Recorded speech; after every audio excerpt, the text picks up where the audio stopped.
All right. Good morning. Let's give everybody a chance to roll on in for A Course of Love today. I'm going to spend just a few minutes talking about some things I have coming up today and in March, and then we'll get started.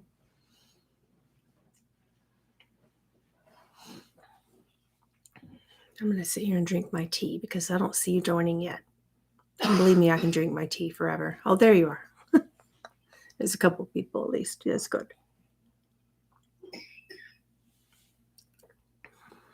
Today we're having birch bark tea, which is really good for cystitis, overall anti-inflammatory, bone strengthening, and immunity building. Really good for a bunch of things. It helps all types of arthritis as well, and builds the strength of your heart. Really good medicine. So when it's fresh, it has kind of a wintergreen taste. But a lot of the mistakes of the herbalism novice is that they will go in and dry it, and then it doesn't have that wintry taste. It's a great comforting, like it's a comfort tea. So I get it as an overall medication, for myself, but it is this plant medicine probably is one that I'd take a little bit more mild to moderate use. So maybe not more than 5 to 7 days, and then I would take a 5 to 7 day break. But she tastes really yummy if you like earthy tea, if you've ever had good earth tea or traditional medicinals. There's a similar flavor there to some of their teas to this birch bark tea. Right. So I hope that that helps you decide how to choose your medicines. Yeah.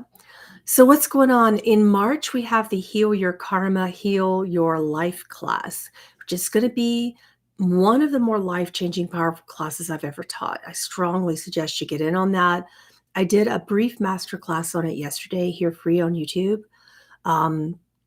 So that was really powerful if you want to go back and take a look at that, because there are a lot of misperceptions about what karma is, if it's healed or not, if we should heal it or not, when to work with it, how to work with it, who can create with it, and who isn't really conscious or aware enough to create with it, which is, by the way, the majority of society.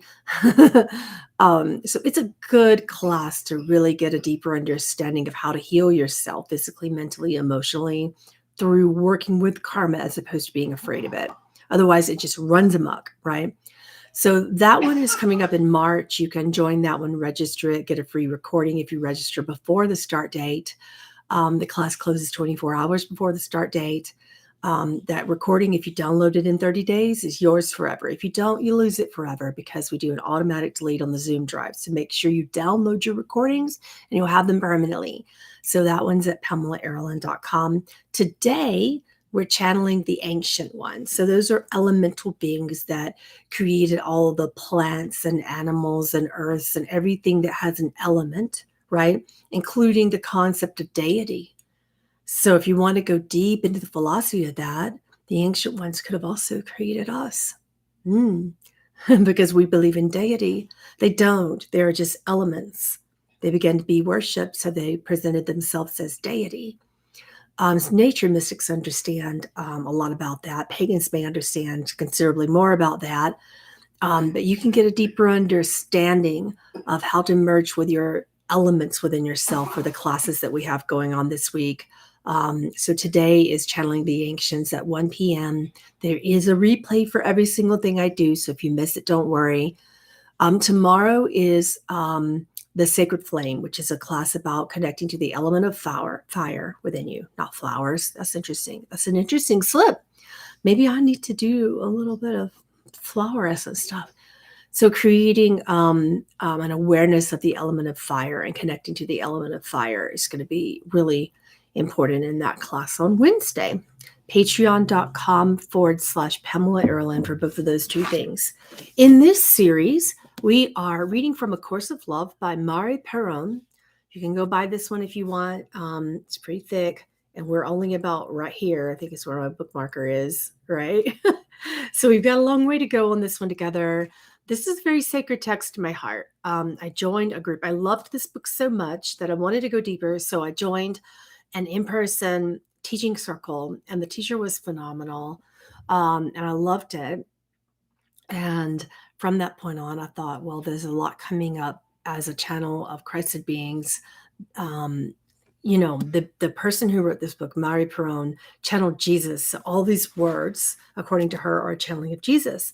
So I'm a channel of Jesus. And I thought, well, if I read this to you and then pause for a break to listen for any of the wisdoms that Jesus gave to me when I read it, and then share that back to you, perhaps that'll help you understand it in the way that he helped me understand it. So that's why I began this course. It's been a really powerful journey.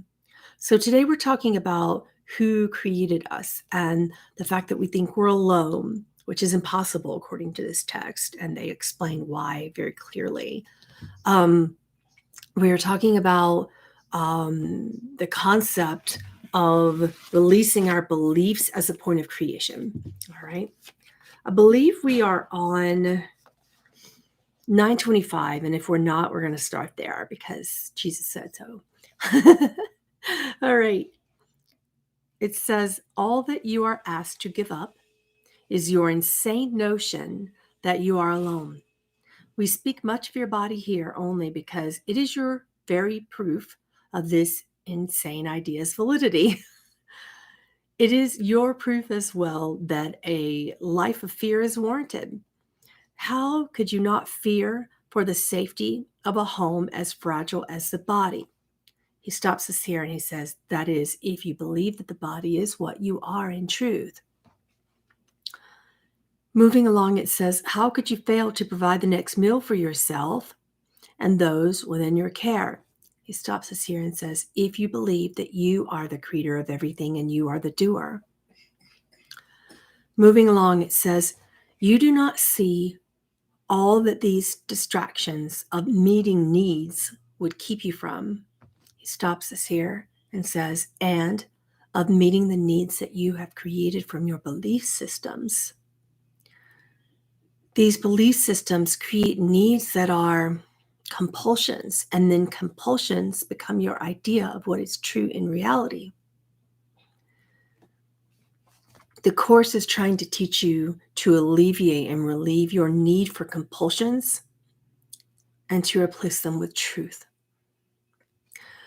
Moving on in 926, it says, and yet the very reality that you have set up, the reality of not being able to succeed in what you must constantly strive to do, is a situation set up to provide relationship. Like everything else you have remembered of creation and made in its image, so too is this. While making yourself separate and alone, you have also made it necessary to be in relationship to survive. Without relationship, your species itself would cease to be. In fact, all life would end. Of course, you must help your brother and sister, for they are yourself, and they are your only means to grasp eternity, even within this false reality that you have made. He stops us there and says, operative words that you have made. You have created a need-based life. 927 says, let us return to the example of feeding your sister's hunger and quenching your brother's thirst. This is not only a lesson in feeding and quenching spiritual hunger and thirst, but a lesson in relationship as well. It is the relationship inherent in meeting another's need that makes the meeting of the need a thing of lasting value. It is your willingness to say, brother, you are not alone.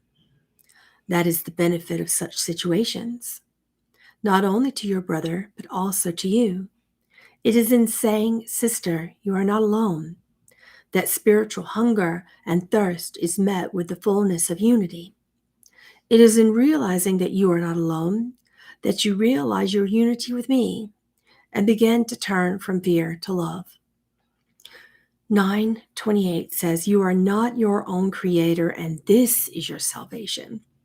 You did not create something from nothing, and what you started with is what God created and remains as God created it. He stops us here and he says, and everything else is what you pile on and say that God created, but it didn't. We'll explain, he says. Moving on, it says you do not have to ask yourself to stretch your belief beyond these simple statements. Are they really so implausible as to go beyond your acceptance? It is so impossible to imagine that what God created. Oh, is it so impossible? Okay, correction. Is it so impossible to imagine that what God created was distorted by your desire to have your reality be other than what it is? He stops us here and he said, the compulsion that drives your minds and bodies when you fear everything separates everything. And your desire to have that separation and mistake that for safety is what we discuss here. Moving on in 928, it says, have you not seen this kind of distortion take place within the reality you do see?